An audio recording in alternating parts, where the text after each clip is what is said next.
ফুটন্ত গরম তেলে আঙ্গুর ফল দিন, দেখুন কি হয়, যা আপনি কল্পনাও করতে পারবেন না। একেবারে আপনাকে তাত লাগিয়ে দিবে। তো বন্ধুরা, আজকের এই আজব রেসিপিটা দেখার জন্য অবশ্যই ভিডিওটা পুরোপুরি দেখতে হবে আপনাকে। তো আমি আঙ্গুরগুলাকে ভালো মতন ভেজে নিয়েছি।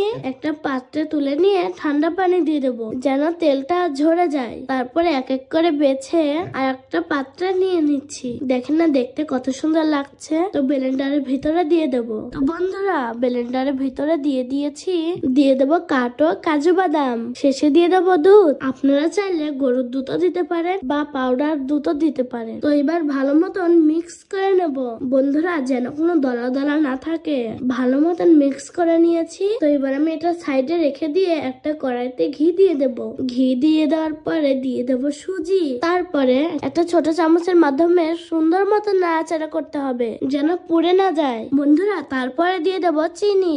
ভালো মতন আবারও নাড়তে থাকবো। চিনিটা গলার পরে যে মিশ্রণটা আমি বানিয়ে নিয়েছিলাম, মিশ্রণটি ঢেলে দেব।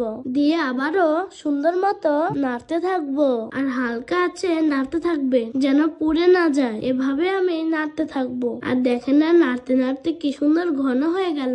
আবারও সেইভাবে নাড়তে হবে, যেন লেগে না যায়। হাতের যে শক্তি আছে এখানেই খাটান। তো ভালো মতো নেড়ে নিয়েছি। আমার মিশ্রণটিও কিন্তু হয়ে গেছে। তো এবার আমি একটা সুন্দর প্লেটে নিয়ে নিয়েছি। আমার হাতের মাধ্যমে চার সাইড দিয়ে সুন্দর মতন সমান করে নিলাম, যেন এটা একটা মুগলাই, কিন্তু মুগলাই নয়। শেষে বলছি, সুন্দর মতন সমান করে নিয়েছি। দিয়ে দেবো উপর দিয়ে কাজু ও কাঠবাদাম, যেন দেখতে সুন্দর লাগে এবং খেতে লাগে সুস্বাদু। তো এবার আমি পিস পিস করে কেটে নেব। আর দেখুন যা লাগছে এখন দেখতে। তো বন্ধুরা, এবার কিন্তু আমার তৈরি হয়ে গেছে আঙ্গুরের পিঠা। লাগবে কিন্তু মিঠা। বন্ধুরা, ইচ্ছে করলে আপনার বাসায় আপনি এই রেসিপিটা তৈরি করতে পারেন, যা আপনার পরিবার সবার মাথাটা নষ্ট করে দিতে পারবেন। তো বন্ধুরা, আজকের মতন আসি। এমন আজব রেসিপি তৈরি করা শিখতে আমাকে ভালোবাসতে একটুও কিন্তু কারচুপি করবেন না।